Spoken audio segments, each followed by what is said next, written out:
In our previous video, I introduced you to several ways to find digital learning objects for your students.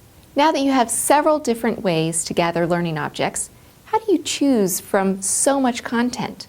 What makes a learning object worthy of your classroom and your students' time?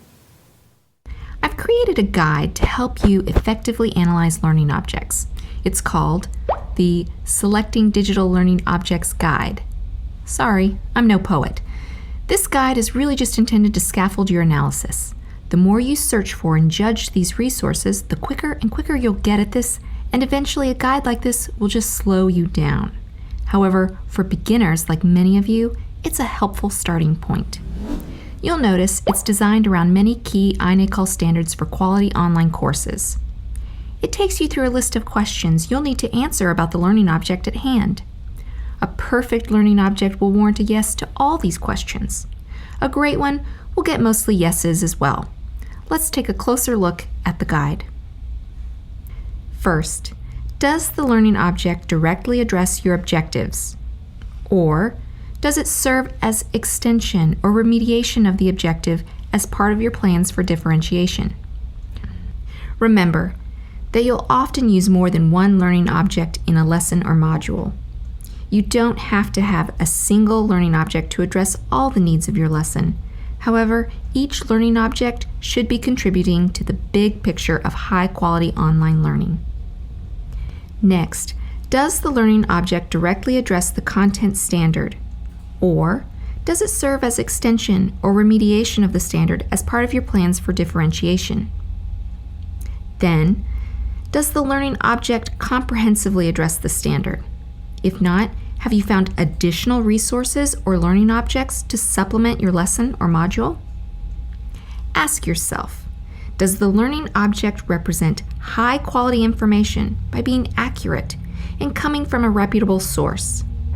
Does it effectively communicate the information using appropriate terminology while also fitting student reading and listening levels?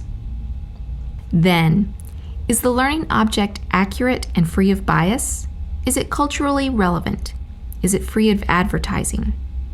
If advertising can't be avoided, can you tell if the advertising is always age-appropriate? Check to see if the learning object accommodates multiple learning styles. Can you supplement with additional learning objects to accommodate for other learning styles? Can students reuse or revisit the learning object as many times as they need? Is the learning object accessible to students with disabilities? Then, does the learning object facilitate or prepare students for learning activities that address a higher level of Bloom's taxonomy? Ask yourself, does the learning object represent content in multiple ways, or can you supplement it with additional learning objects that have alternative representations? Next, does the learning object support your plan to provide opportunities for differentiation among learner activities? If not, have you found additional resources or learning objects to supplement your lesson or module? Then, does the learning object support your plan to facilitate student progression by minimizing distractions, extraneous information, and unrelated links? Check to see if the learning object supports your plans to facilitate instructor-student interaction and student-student interaction. Then ask yourself, does the learning object support our students' ability to succeed in formative and summative assessments? Then, does the learning object support students in demonstrating mastery in multiple ways? If not, have you found additional resources or learning objects to support other ways of demonstrating mastery? Next, does the learning object support your plans for effective formative feedback?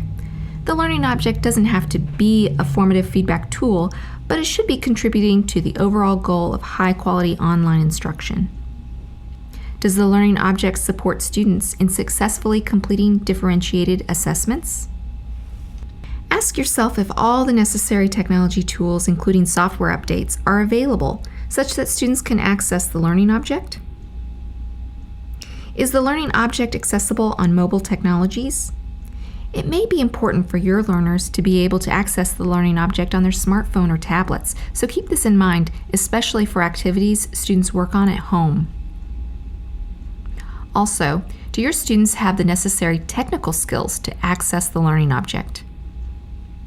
Finally, do you have permission or rights to use this learning object with your students?